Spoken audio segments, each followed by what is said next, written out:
देश के हमारे प्रधानमंत्री यशस्वी Shri Narendra Damodar Das Modi one nation one election की बात करते हैं, लेकिन उस वन नेशन वन इलेक्शन से जनता को क्या फर्क पड़ने वाला है भैया?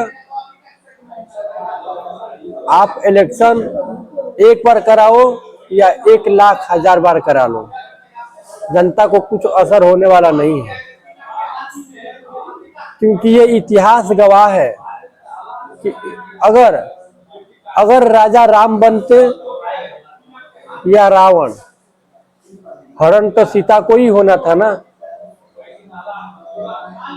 विजयी पांडवों की होती या कौरवों की, चीरहरण द्रौपदी का ही होना था। तो इस देश में इलेक्शन कितना भी हो जाए, नेता कोई भी बन जाए, जिस तरह जो अगर शरीर में लग के खून चूसता उसी तरह जनता को ही चूसा जाता है, नेता कोई भी बन जाए। तो हमारे प्रधानमंत्री जी वन नेशन वन इलेक्शन की बात करते हैं, लेकिन वन नेशन वन एजुकेशन की बात कब करोगे? वन नेशन वन एजुकेशन के बात कब करोगे आप? वन नेशन वन स्वास्थ्य का बात कब करोगे? हमारे देश में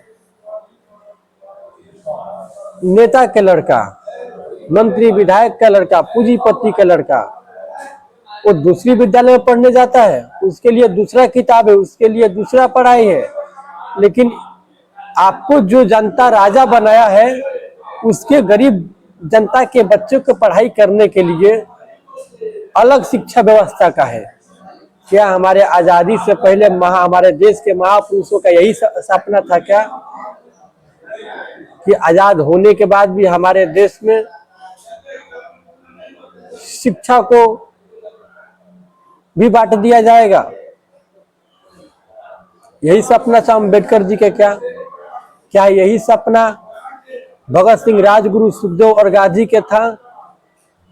क्या यही सपना चंद्रशेखर का था?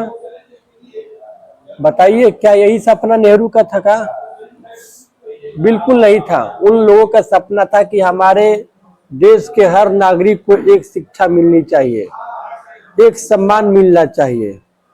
फिर हमारे देश में मतभेद क्यों मतभेद? आप देश को छोड़िए, मैं बिहार में पिछले 3 वर्षों से गांव में जा रहा हूं, लेकिन आपको देखने को मिलेगा कि जो गांव में हर 1 किलोमीटर पे सरकारी विद्यालय तो मिलेगा, लेकिन जहाँ पे बिल्डिंग है वहाँ पर टीचर नहीं, जहाँ टीचर है वहाँ बिल्डिंग नहीं, जहाँ टीचर और बिल्डिंग दोनों है वहाँ पर पढ़ाई नहीं। बच्चों के हाथ में स्लेट और प्लेट मिलता है। ये हमारे बिहार की शिक्षा व्यवस्था है।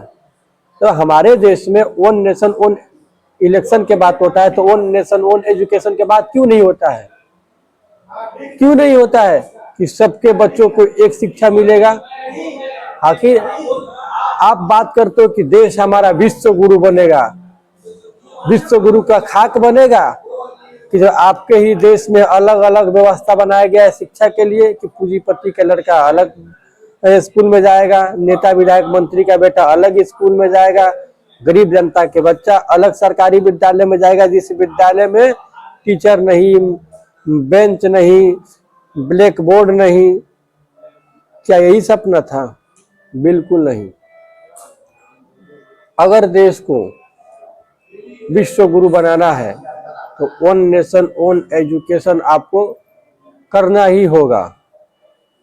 वन नेशन वन एजुकेशन नहीं करोगे तो हमारा देश कैसे विश्व गुरु बनेगा? कैसे विश्व गुरु बनेगा? आप बात करते हो कि मैं भारत को विकसित भारत बनाऊंगा, समृद्ध भारत बनाऊंगा। कैसे समृद्ध भारत बनाओगे? कैसे बनाओगे समृद्ध भारत? शिक्षा व्यवस्था को खंड खंड में बांटने। हमारे देश के नेता ये रूल क्यों नहीं बनाते हैं? क्यों नहीं ये रूल बनाते कि हमारे देश में उन्हीं को सरकारी नौकरी मिलेगा, किसी भी डिपार्टमेंट में नौकरी उनको मिले, लेकिन उनके भी बच्चा सरकारी विद्यालय में ही पढ़ेंगे, उनका भी बच्चा सरकारी अस्पताल में ही जाके अपनी इलाज करवाएंगे, उनका भी बच्चा जनरल ट्रेनों से सफर करेंगे, ये रूल क्यों नहीं बनाया जाता है?